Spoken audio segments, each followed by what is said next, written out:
Chapter 13. A Valuable Discovery. The girls found most of the pond's neighbors in their gardens. Nancy, Bess, and George discreetly inquired of one after another if they were acquainted with the couple. In each case, the answer was the same. The Ponds had rented the house very recently, and no one knew them. They appeared to be unsociable and were away from the house a great deal. "Are they Hawaiians?" Nancy asked an elderly man. "Oh, I think not. I'm sure that they are from the mainland," he replied. When the girls returned to the car, one of the women to whom she had spoken earlier was waiting for them. Nancy wondered if she had further information, but the woman merely smiled and asked if the girls were going into Honolulu. Upon learning that they were, she asked for a lift, explaining that her husband was using their car that day for a business trip. "We'd be happy to take you," Nancy said, and they all got in. On the way, the passenger, whose name was Mrs. Ayers, pointed out a thickly branched tree with dense foliage. "That is a monkey pod," she said. "Many of them grow on the island of Kauai, and the wood is brought here to be made into attractive pieces. I'm going to a shop now that specializes in these pieces to buy a wedding gift." "The tree certainly looks top-heavy," Bess remarked. "Its long limbs seem to be out of proportion with the size of the trunk." "Is the wood hard?" George asked. "Yes," Mrs. Ayers answered. "It's very durable and won't warp or crack." "I'd like to look at some of the wooden pieces," Nancy remarked.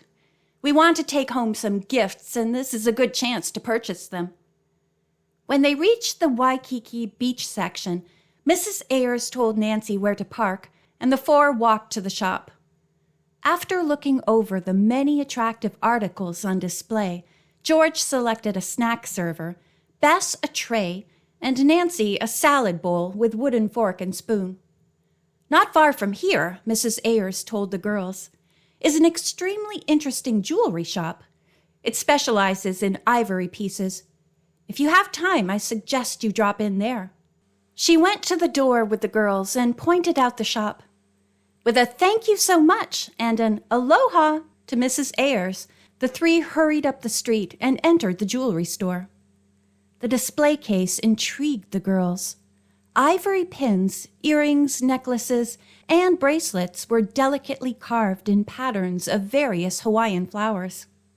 "I see just the right gift for Aunt Eloise," said Nancy, and asked the clerk the price of a pin and earring set carved in the ginger flower design. "Will you mail this directly to New York?" Nancy inquired. "I'd be very glad to," the clerk replied. After the sale was completed, the girls returned to the convertible, and this time headed straight for Kaluakua. As they parked in the driveway, Ned greeted them with a friendly taunt. "For Pete's sake, where have you been? Here we have speared the biggest fish of the season, and then waited and waited for hours for you to come home and admire it." The girls laughed. "What is it and where is it?" George asked. "It's an ulua," said Ned. "And what a time we had capturing the old boy. He was a real fighter and towed our outrigger along as if it were a feather." Only Bess was impressed. Nancy and George were sure the story was grossly exaggerated. Grinning, Nancy said, "Come on, Ned, tell us the truth. How big is this fish?" "Follow me," Ned suggested, and they all trooped to the kitchen. The ulua, minus its head, tail, and fins, lay on the kitchen table, and the girls had to admit that it was a good-sized fish. "We may as well tell you the truth," Dave spoke up. "Hero Ned speared this fish all by himself under water, but I guess it wasn't too much of a battle." Ned grinningly admitted that it had not been too hard to spear the fish. "We're going to have it for lunch," he stated, "so we'd all better go for a swim and work up an appetite." Hannah grew and smiled. "But not too big of an appetite," she said. "Mr. and Mrs. Armstrong telephoned, and they're going to serve a native feast tonight, a luau." "How exciting!" spoke up Bess, who was always ready to eat. The Drews' housekeeper went on to say that the Armstrongs had invited the mainlanders to come to their home for the feast. But Hannah had told them that Nancy and the others probably would not want to be away from Kaluakua for so many hours because of the mystery. So the Armstrongs offered to come here and prepare the feast, she announced. Kiabu says there is a pit in the garden where pigs were roasted for luau's years ago. He's going to fix it up and heat the lava rock which is put into the pit. The pig has to be steamed. I can't wait, Bess remarked, and began to lick her lips in anticipation of the feast. As Nancy glanced towards Ned, she detected a slightly hurt expression on his face. "It won't taste any better than this fish," she said quickly. The young man beamed at her, then said, "Nancy, the undersea life offshore here is fascinating. I dare you to go skin diving with me to see it." "I'll do it," Nancy agreed. "Tomorrow." "It's a date." Everyone enjoyed the alua at lunch. Directly afterwards, Nancy suggested that the whole group go on an exhaustive search of the premises to try to learn what Grandfather Sakamaki's secret might be. Walls were tapped for hollow spaces. Floors and ceilings were inspected for trapdoors. Nothing came to light. Finally, Bess, heaving a great sigh, remarked, "I'm afraid that Grandpa Sakamaki was just spoofing.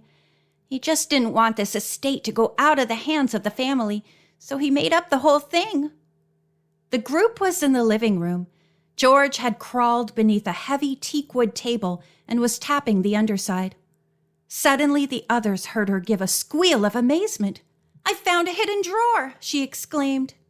At once, the other young people were down on hands and knees and crowding close to her under the table. "There's a panel that slides. It must be a secret drawer. Yes, here it is, and there are some things in it," George cried out gleefully. Bert helped her lift out the hidden drawer, which was filled with small, dark wooden statuettes. One by one, the objects were set on the table. "What a find!" said Ned enthusiastically. "I'll bet these are ancient and valuable."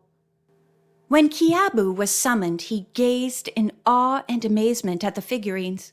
He had never seen them before. He, too, thought they were old, and that Mr. Sakamaki Sr. would never have taken the trouble to hide them unless they were valuable. "I know Mr. Uni at the museum," he said. "Maybe he would come up here to look at them." Nancy thought this a good idea and asked Kiabu to put in the call to Mr. Uni. In a little while, the Polynesian expert arrived. The small, bright-eyed curator examined each piece carefully. Finally, he declared that the statuettes were very old and authentic, but not ancient. "The museum would like very much to have these," Mr. Uni said. "Perhaps the estate would sell or donate them to us later. In the meantime, I believe they would be much safer locked up down there than they would be here. I understand there have been some strange happenings at Kaluakua." "Yes," Kiabu answered. "One can never seem to tell when there may be prying eyes. Now that these pieces have been found, I think they should be taken away and put into a safe." Nancy offered to call Mr. Dutton and ask his advice in the matter. When the executor learned of the discovery, he agreed that the museum was the place for the statuettes.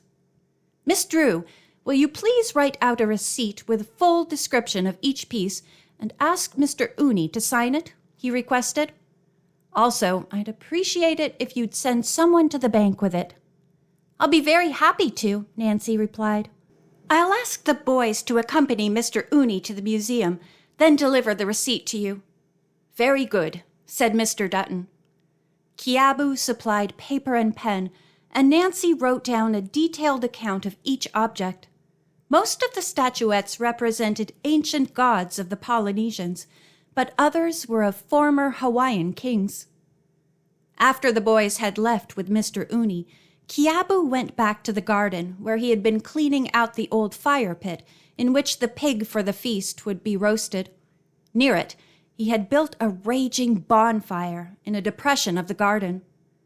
On the ground stood a bucket of water. Every once in a while, Kiabu would lift a sample rock from the fire in a huge pair of tongs and drop it into the water, apparently to test the intensity of the heat. Hannah said that she was going out to the garden to sit in the shade near the picnic spot and rest. She invited the girls to join her when they finished searching. "I think we should stop work now," Bess stated. "If we don't, we'll all be worn out for the party tonight." Nancy was reluctant to leave her job unfinished, but she realized that since arriving at Kaluakua, she had not spent much time with Hannah, so she decided to follow her to the garden. The group of 4 seated themselves in comfortable chairs, their backs to the area where the fire was burning. Kiabu left his task and walked to the house. Reaching the porch, he turned to look back and stood transfixed with horror. A furtive figure had appeared from the bushes. Quick as a flash, the man had grabbed up the huge fire tongs lying on the ground and was about to heave them towards Nancy. End of chapter 13.